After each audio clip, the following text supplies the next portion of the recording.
Hello everyone, this is Utpal Madhu here, and this is my fourth video lecture on heat transfer.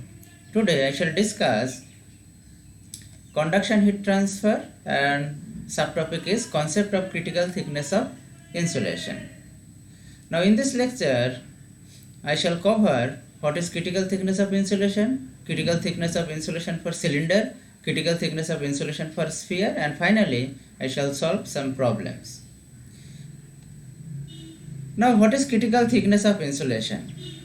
It is a common belief that addition of insulating material on a surface always brings about a decrease in the heat transfer rate. In fact, under certain circumstances, it is actually increases the heat flow up to a certain thickness of insulation for cylinder and sphere, where surface area varies with insulation thickness. But it is not applicable in case of plain wall or plain slab. Now, critical thickness of insulation means maximum heat loss with minimum thermal resistance. This concept is useful in the situation when surface area of the base object increases with the insulation, that is for cylinder and spherical systems. Now, in this figure we see that over this hollow cylinder there is a insulation, and radius of insulation is R2, internal radius is R1, so R2 minus R1 is thickness of insulation. Now due to this insulation, one additional resistance, that is R insulation, which is R conduction, arises, and from the surface of insulation there will be convection, and the resistance is convective resistance, R convection. So we can write Q is equal to T1 minus T alpha by R conduction plus R convection. T1 is surface temperature of the body and ambient temperature is T alpha. Now for plain cylinder we can write this R conduction is equal to ln R2 by R1 by 2 pi KL, where L is length of the cylinder, plus 1 by H into A is equal to 2 pi R2 into L for cylinder. So we will get the value of Q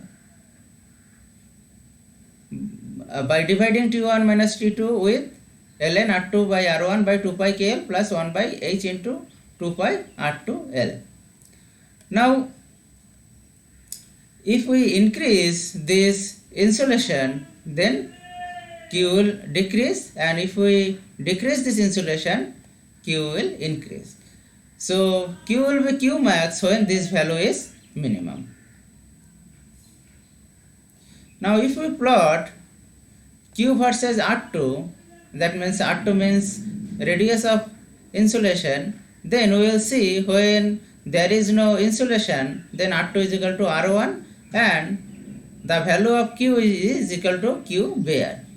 Now if we increase the insulation thickness, then initially Q will increase, and finally if we add more insulation, then Q will decrease, and if R2 is tends to infinity, then Q will be tends to 0.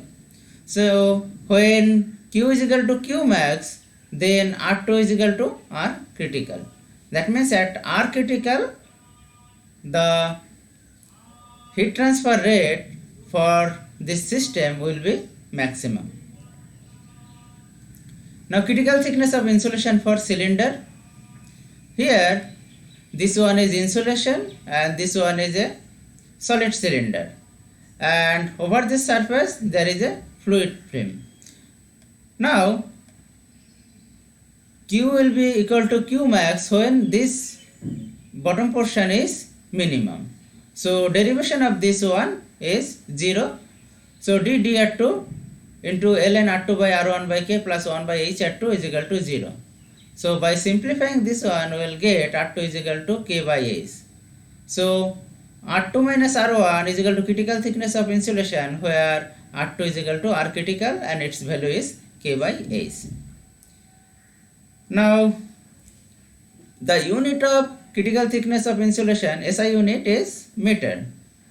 Now the unit of K by H is unit of K is watt per meter Kelvin and unit of H is watt per meter square Kelvin. So this is equal to meter.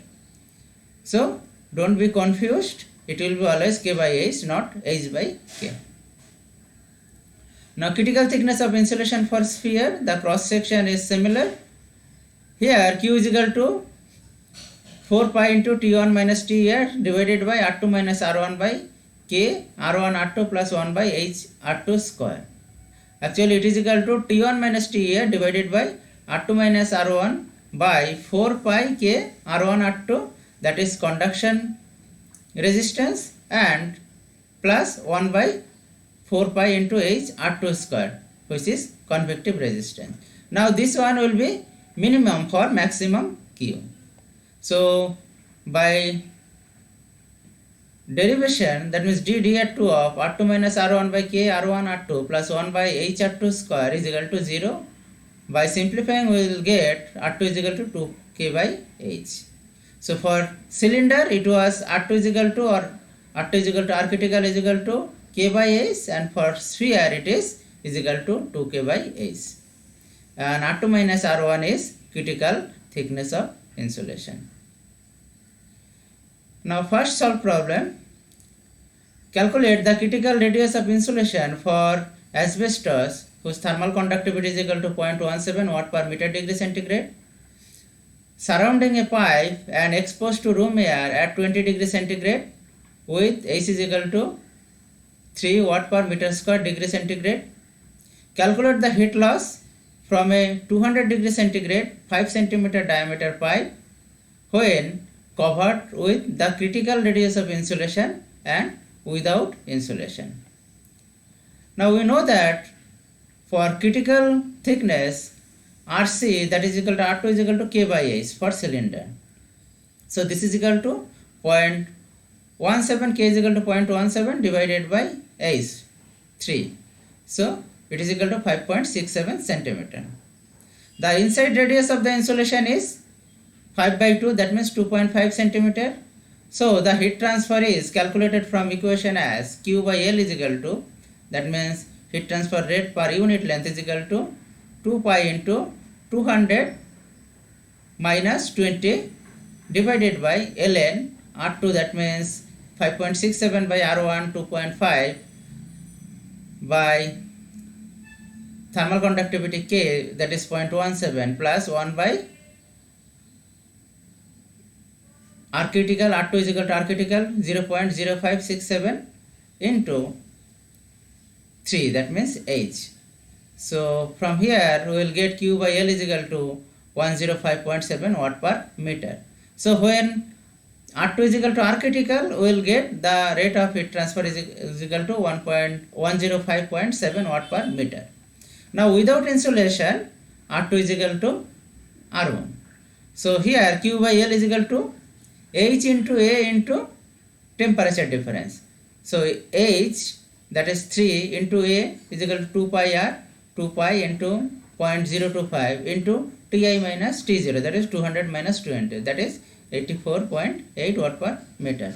So without insulation, rate of heat transfer per unit length is lesser than rate of heat transfer at critical thickness of insulation. Now problem 2, a 3 cm outer dia steam pipe is to be covered with 2 layers of insulations, each having a thickness of 2.5 cm. The average thermal conductivity of one insulation is 5 times that of the other. Calculate the percentage decrease in heat transfer if better insulating material is next to pipe, then it is the first layer, it is the outer layer. Assume that the outside and inside surface temperatures of composite insulation are fixed. Now this one is R1 and this is R2. So this is first insulation layer and this is R3, so this is second layer. Now from here we see that R1 is equal to 3 by 2, that is 1.5 centimeter. R2 is 1.5 plus 2.5, that is 4 centimeter, and R3 is equal to 4 plus 2.5, that is 6.5 centimeter. Let K2 is equal to 5K and K1 is equal to K. Now when the better insulating material is next to the pipe, then we can write Q1 is equal to 2 pi L into temperature difference divided by 1 by K1 ln R2 by R1 plus 1 by K2 ln R3 by R2. Now by replacing K2 with 5K, we will get this one, and finally we will get Q1 is equal to 2 pi Lk del T divided by 1.0774. Now in second case, when poor insulating material is next to pipe, we can write Q2 is equal to 2 pi L into delta T divided by 1 by K2 ln R2 by R1 plus 1 by K1 ln R3 by R2. Now K2 will be replaced by K1, or that is equal to 1 by 5K, and K1 is equal to K. So by simplifying this one, we got Q2 is equal to 2 pi Lk del T divided by 0.683. So percentage reduction is equal to Q2 minus Q1 by Q2 into 100 is equal to 1 by 0.683 minus 1 by 1.0774 divided by 1 by 0.683 into 100. That is 36.6%. So if we use better insulating material next to pipe, then there will be 36.6% percentage reduction of heat transfer. So that's all about today's lecture. Thank you for patience hearing.